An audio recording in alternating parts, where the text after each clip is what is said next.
it is time for our crappy culture.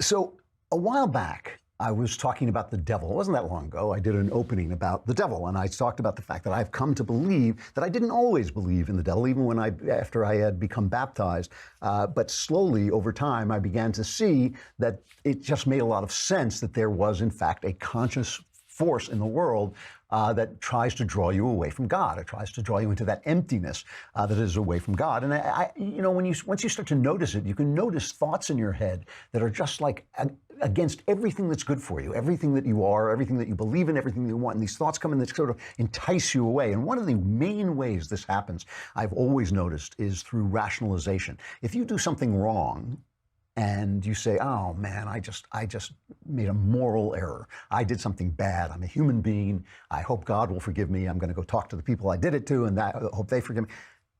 You're free and clear. Assuming you didn't kill anybody, assuming you didn't do anything that can never be reworked. God may forgive you for those things, but sometimes people won't. But if you just made an error, you're not going to go down to the next error if you experience the pain and humiliation of admitting your guilt, because you're going to say, I don't want that to happen again, and you become a better person.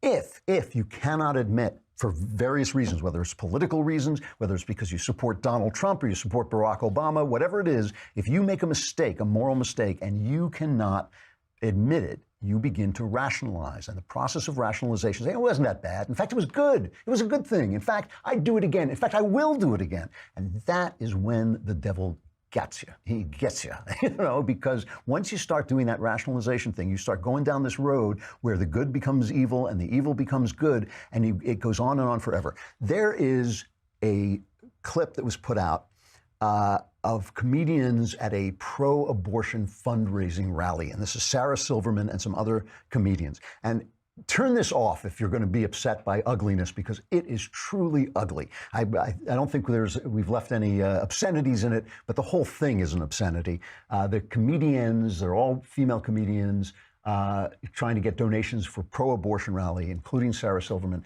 and they're pretending to play charades, and then Sarah Silverman steps in with her comment. Here it is. You can't eat your fetus. Give it to you! You can't eat your fetus. You cannot use aborted fetuses as ingredients in the manufacture of food products. Yeah. It's Wait, this I lost my bananas facts. law that No. makes you think that eating fetuses is a thing, and it's not. And if anything has ever made me want to eat an aborted fetus, it's this law. So Shapiro always gives me a hard time because I feel sorry when I see this happen to people. I look at these people and I think, oh my God, they have really, truly degraded themselves by following this path of rationalization, by saying, like, look, I can understand why women want abortions. I can understand they get into terrible, terrible situations. I can understand how a small thing becomes such a huge thing as a human being. A small thing is a night of unprotected sex that went by in, whatever, in a half an hour. And now you've got something for life. I understand it's a very terrible thing. But once you start to really think about it, once you start to really think that this is a human being, that this is a unique piece of DNA, it's not your DNA, it's a whole new blueprint for a human being, and very, very quickly becomes a human being. And once you start to say that, you have to say, this is just not the solution. This is not the solution. But if you don't do that, you become what those people are. You just become a degraded human being. If you're sitting out there making jokes about eating unborn babies, you have become degraded. It's not that funny. It's not funny at all, really, but it's so ugly. And to see that coming out, I feel for people like that because, I have true faith that every one of those babies who doesn't make it to birth is going to be taken care of and come before God. But I also have faith that these people are going to come before God, and I don't want to be there. All right, tomorrow we have Howard Kurtz. He's a guy I really admire. He was one of the first people to come out with a book about the bias in the press. It cost him. He's now a commentator on Fox News, and he has a new book called Media Madness, and we will talk to him about that, and then I take off for the prayer breakfast in Washington, D.C. I'm Andrew Klavan. This is The Andrew Klavan Show. Be with us again tomorrow.